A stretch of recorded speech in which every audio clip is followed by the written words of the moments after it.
पाने की आशा, ना कुछ खोने का गम। ना कुछ पाने की आशा, ना कुछ खोने का गम। बस अपनी ही धुन, बस अपने सपनों का घर। बस अपनी ही धुन, बस अपने सपनों का घर। काश मिल जाए फिर मुझे वो बचपन के दिन। काश मिल जाए फिर मुझे वो बचपन के दिन।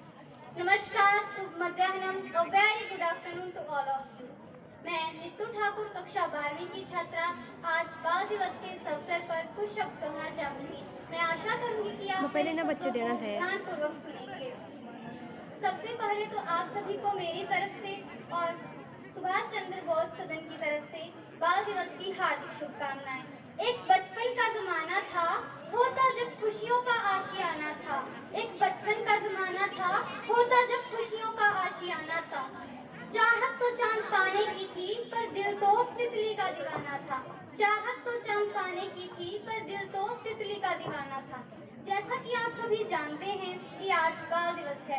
14 नवंबर को भारत के प्रथम प्रधानमंत्री पंडित जवाहरलाल नेहरू जी का जन्मदिन होता है और इसे ही बाल दिवस के रूप में भी मनाया जाता है। 1949 के आरंभ में भारत के प्रधानमंत्री जवाहरलाल नेहरू जी को जापान से कुछ बच्चों के पत्र मिलने शुरू हुए।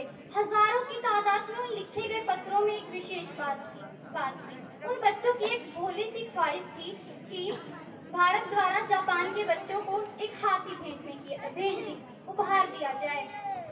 देश दुनिया में नेहरू जी का बच्चों के लिए प्यार चर्चित था। नेहरू जी बच्चों को उदास नहीं होने देना चाहते थे, इसीलिए जापानी बच्चों की मांग को पूरा करते हुए गांधी जयंती से ठीक एक दिन पहले 1 अक्टूबर 1949 को भारत द्वारा जापान के बच्चों को एक हाथी भेंट किया गया।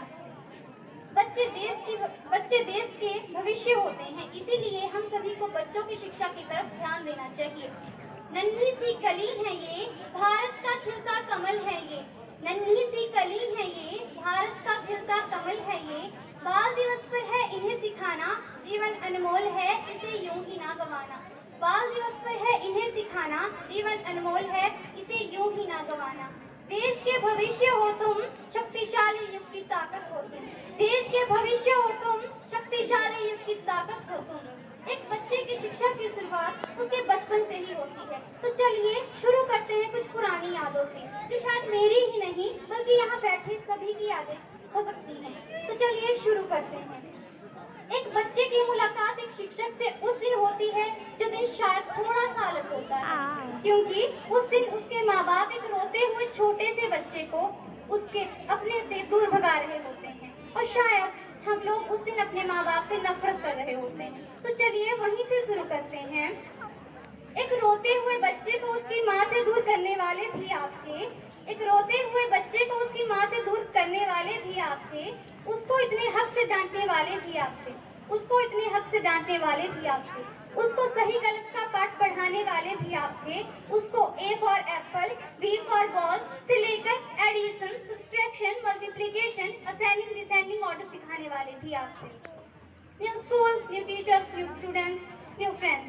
वो हमारा छोटी छोटी बातों पर आपस में लड़ना और रूठे हुए दोस्तों को मनाना और कभी कभी छोटी छोटी बातों को लेकर खुद ही रूठ कर बैठ जाना। वो हमारा रिसेस में इकट्ठे बैठकर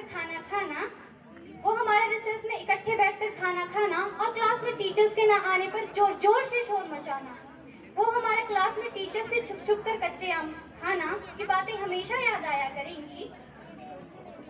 फिर आया वो कोरोना का दौर, जिसमें ऑनलाइन क्लास में बच्चे ज्वाइन होकर इधर उधर चले जाया करते थे और टीचर्स के नेम अनाउंस करने पर sorry ma'am, sorry sir, network problem का बहाना बनाया करते थे। वो हमारी 10th क्लास की यूनिट 8 का पंडित बद्री प्रसाद हर हर भोले का मंत्र आज भी याद आया करता। पहले बोला करते कि जुखाला कभी नहीं जाना, पर फिर भी हम सभी का जुखाला आना। और कोरोना के बाद हम सभी का पहले दिन स्कूल आना और पहले दिन पर की गई टीचर्स के द्वारा मेरी तारीफ हमेशा याद रहेगी। और यहाँ आकर देखना कुछ बच्चों का स्कूल बंक करना और हमारी क्लास के कुछ बच्चों का मेरी मिमिक्री करना, ये बातें हमेशा याद रहेंगी। क्या आप सभी को मेरी ये बातें सुनकर अपनी पुरानी कुछ बातें याद आई? जो बीत चुका है वक्त यहाँ, जो बीत चुका है वक्त यहाँ, वो वक्त लौटकर कभी ना आएगा। जो बीत चुका है वक्त यहाँ, वो वक्त लौटकर कभी ना